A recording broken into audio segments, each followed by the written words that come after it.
కేసీఆర్ మీద కక్షతో ఇవాళ రైతుకు శిక్ష వేసే ప్రయత్నం చేస్తా ఉన్నారు.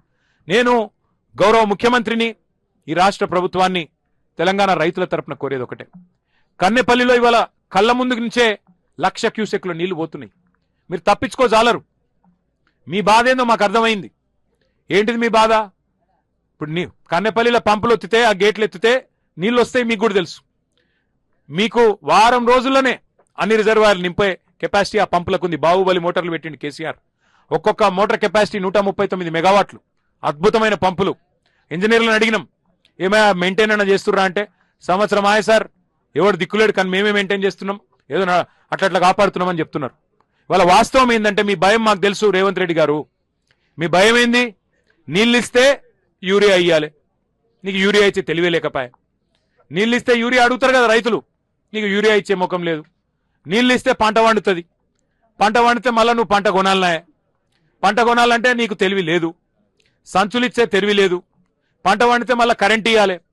కరెంట్ ఇచ్చే తెలివి అంతకంటే లేదు. పంట వండితే మద్దతు ధర ఇవ్వాలి. మళ్ళీ రైతుల ఖాతాల్లో పైసలు వేయాలి, అది ఇయ్యవాయే. పంట వండితే మళ్ళీ బోనస్ ఏదని అడుగుతాం.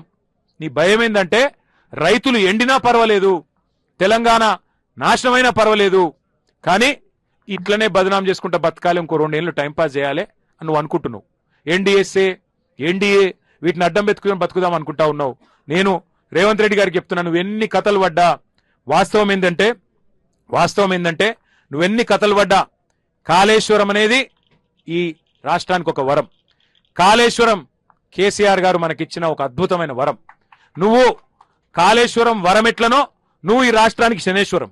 ఇవాళ ఉత్తమ్ కుమార్ రెడ్డి డైలాగులు కొడుతున్నాడు, రికార్డు స్థాయిలో ధాన్యం కొనం. నేను అడుగుతున్నా ఉత్తమ్ కుమార్ రెడ్డి గారిని, 2014 మునుపు, ఇంకా సిగ్గులేని మాట కూడా చెప్తున్నాడు, కాళేశ్వరంతో సంబంధం లేకుండానే రికార్డు స్థాయిలో ధాన్యం. నేను అడుగుతున్నా ఉత్తమ్ కుమార్ రెడ్డిని, మరి కాళేశ్వరం 2014 ముందు లేదు, అప్పుడు ఎందుకు పండలే పంటలు?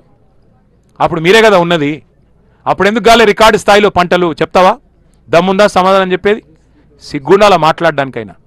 అంటే కొద్దిగానే ఏమనుకుంటారో అన్న సోయి ఉండాలా.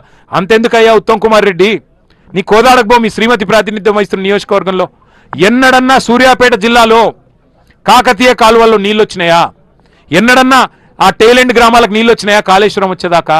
కాళేశ్వరం వచ్చినాకనే కదా గోదావరి జలాలు రావి చెరువు ముట్టింది, రావి చెరువులోని గిరిజన భూములను తడిపింది.